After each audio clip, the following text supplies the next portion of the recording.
Good morning students. आज हम इस वीडियो के माध्यम से ई का उच्चारण हिंदी में कैसे करते हैं जब ये शब्दों के बीच में आता है, यानी किसी शब्द के निर्माण के अंतर्गत उसके बीच में पहले या बाद में आता है, तो ई के उच्चारण के क्या नियम। यहां देख रहे हैं लिखा प्रोनाउंसिएशन रूल्स थ्रू हिंदी, यानी हिंदी के माध्यम से कैसे इंग्लिश में दिए गए वॉवेल्स का उच्चारण करते हैं, इसके विषय में जानकारी प्राप्त करें। आप जानते हैं कि किसी भी शब्द का शुद्ध उच्चारण, सही उच्चारण बहुत आवश्यक होता है। अगर हम किसी शब्द का सही उच्चारण नहीं करते हैं तो जो बात हम कहना चाहते हैं वह बात लोग नहीं समझेंगे, बल्कि उसके विपरीत कोई बात समझ सकते हैं। इसलिए शब्दों का उच्चारण सही होना चाहिए, और शब्दों का उच्चारण सही तभी होगा जब हम जितने भी अल्फाबेट हैं इंग्लिश के, उसमें उसके कॉन्सोनेंट का और वॉवेल्स का, यानी स्वर और व्यंजन का उच्चारण सही तरीके से कर पाते। दुनिया का कोई भी व्यक्ति अपने आप को परफेक्ट तो नहीं कर सकता, लेकिन हाँ, हम परफेक्ट के नजदीक तो पहुंच सकते हैं, अधिक से अधिक कोशिश तो कर सकते हैं। तो इसलिए आवश्यक हो जाता है कि जितने भी अल्फाबेट हैं ABCD इत्यादि, उनका शुद्ध उच्चारण हम सीखें। उसी के रूल्स, यहाँ वॉवेल्स के रूल्स दिखाए गए हैं। ए का उच्चारण इसके पहले वाले वीडियोस के अंतर्गत दर्शाए गए हैं। यहाँ पर ई का उच्चारण है। ई के उच्चारण में रूल नंबर 3 से है, यानी 1 और 2 इसके पहले वाले वीडियोस के अंतर्गत बताए जा चुके हैं। रूल नंबर 3, यानी ई का उच्चारण हिंदी में कैसे करते हैं। जब किसी शब्द के बीच में ई हो, यानी किसी शब्द के बीच में ई हो और ई के बाद आर से कोई व्यंजन जुड़ा हो, कर कोई ऐसा शब्द बना है जिसमें बीच में ई है और ई के बाद आर से कोई व्यंजन जुड़ा हो, यानी आर हो उसके बाद कोई कॉन्सोनेंट हो, तो ई का उच्चारण आधा अ होता है। जैसे हर, हर HERB, हर। या ब जो देख रहे हैं पूरा ब नहीं कहा जा रहा है, हर। हर में आप देख रहे हैं ब आधा बोला जा रहा है, हर। अब हर का मतलब जड़ी बूटी, पार्क। अब पार्क में को यहाँ आधा अ आया हुआ है, उबाल आना, पार्क उबाल आना। यानी कह रहा कि जब किसी शब्द के बीच में ई आया हो, उसके बाद आर आया हो और आर किसी कॉन्सोनेंट से जुड़ा हो, यानी व्यंजन से जुड़ा हो, BCD के इत्यादि, तो वहां पर ई का उच्चारण हिंदी में आधा अ होता है। जैसे यहां दिया हर, पार्क। रूल नंबर 4, जब किसी वर्ड में ई के बाद आर ई हो, यानी ऐसा कोई शब्द है जिसमें ई के बाद आर ई आया हो, तो ई का उच्चारण य होता है। कह रहा अगर किसी शब्द में ई आया है और ई के बाद आर ई हो, तो वहां ई का उच्चारण ई अ होता है। जैसे हियर, HERE, ई आया है और उसके बाद आर ई आया तो हियर। यह मतलब यहां MERE, मियर, मियर। मात्रा झील, मियर मात्रा झील। नोट, वह कार्य जो नियम विरुद्ध होते हैं, यानी ऐसे कार्य जिस पर कोई नियम लागू नहीं हुआ होता है, उसे अपवाद या एक्सेप्शन कहलाता है। वह कार्य जो नियम विरुद्ध होते हैं उसे अपवाद यानी एक्सेप्शन कहते हैं। जैसे वर, WERE, वर। रूल नंबर 5, जब किसी शब्द के बीच में ई हो और ई के बाद किसी व्यंजन यानी कोई व्यंजन हो आर को छोड़कर, कोई व्यंजन आर को छोड़कर से ई जुड़ा हुआ हो तो ई का उच्चारण बड़ी ई होता है।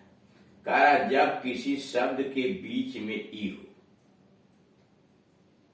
और ई के बाद किसी व्यंजन यानी आर को छोड़कर से ई जुड़ा हुआ तो ई का उच्चारण बड़ी ई होता है, जैसे कंप्लीट।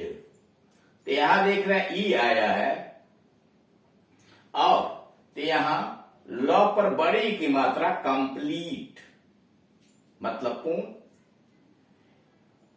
IMPEDE impede.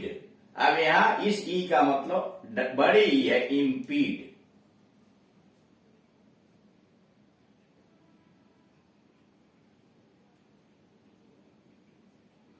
बाधा डालना,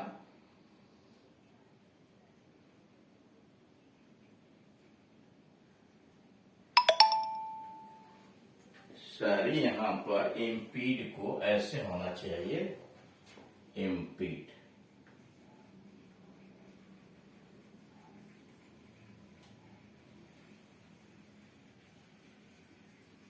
इम्पीड इम्पीड बाधा डालना अथवा स्टैम्पीड STAMPEDE स्टैम्पीड भगदड़।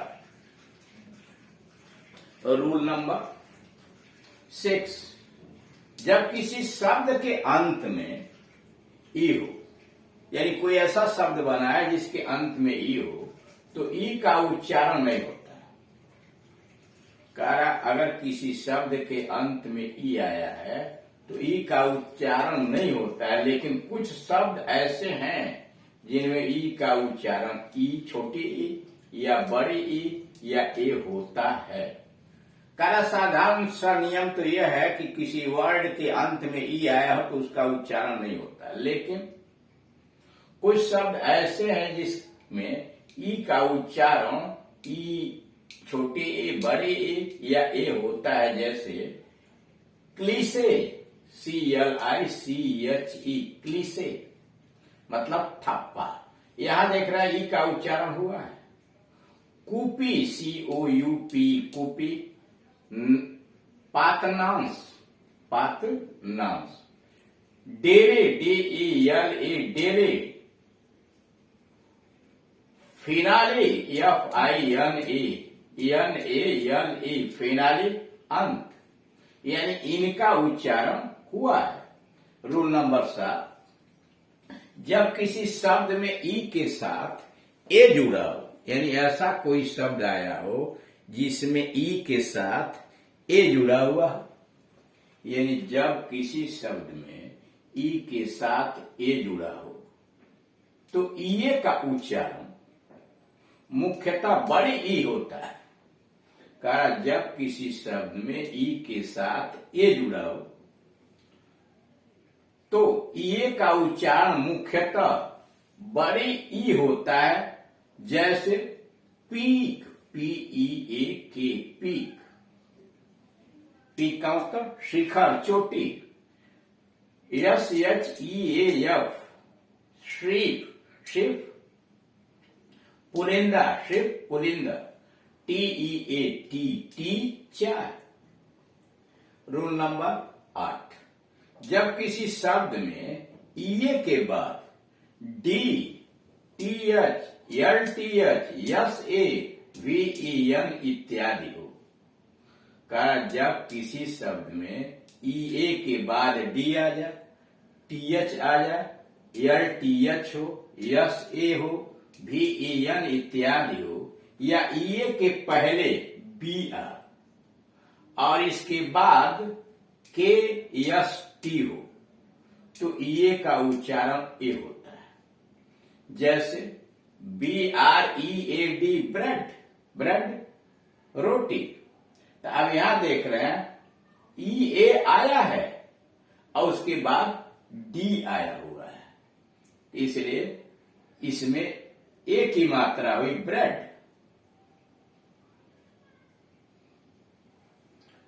फेदर, FEATHER, FE के बाद देख रहे हैं TH आया इसलिए फेदर पंख। हेल्थ, HEALTH आया इसलिए हेल्थ। पेजेंट, PLEASANT, पेजेंट, यहां SE के बाद SA आया है इसलिए पेजेंट। प्लेजेंट का मतलब सुखदायी।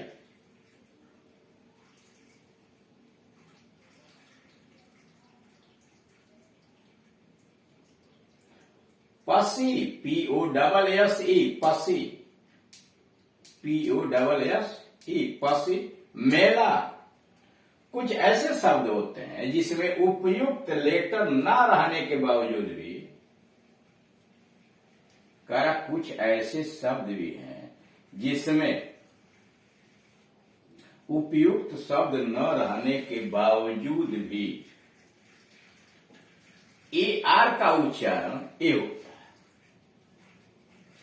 EA का उच्चारण ए होता है। जैसे डीप, DEAF, कुछ है अपवाद समझ लिए, कुछ ऐसे शब्द हैं जिसमें उचित लेटर नहीं रहने के बावजूद भी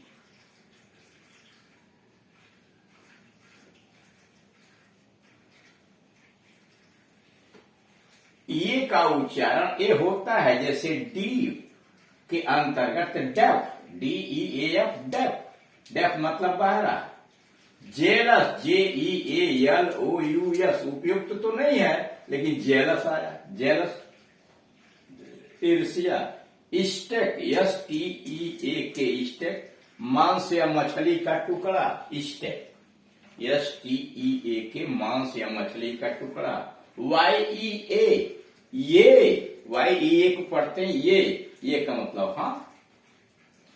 वेपन, WEAPON, वेपन, वेपन का मतलब हथियार। यानी यहां आप देख रहे हैं कि उपयुक्त लेटर न रहने के बावजूद भी EA का उच्चारण जो हो रहा है वह ए हो रहा है, इसीलिए ए की मात्रा उसमें लगाई जा रही है।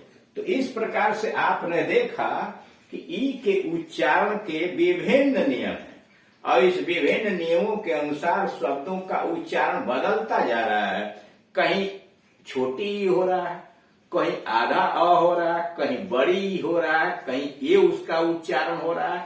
यानी अलग अलग जगहों पर अलग अलग रूल्स लागू हो रहे हैं। और इस प्रकार जैसे जैसे हम इसके विषय में अधिक से अधिक जानकारी प्राप्त कर लेंगे, वैसे ही एक्सेप्शन के विषय में भी हम जानकारी प्राप्त कर लेंगे और शब्दों का उच्चारण हम सही ढंग से कर सकते हैं। Thank you.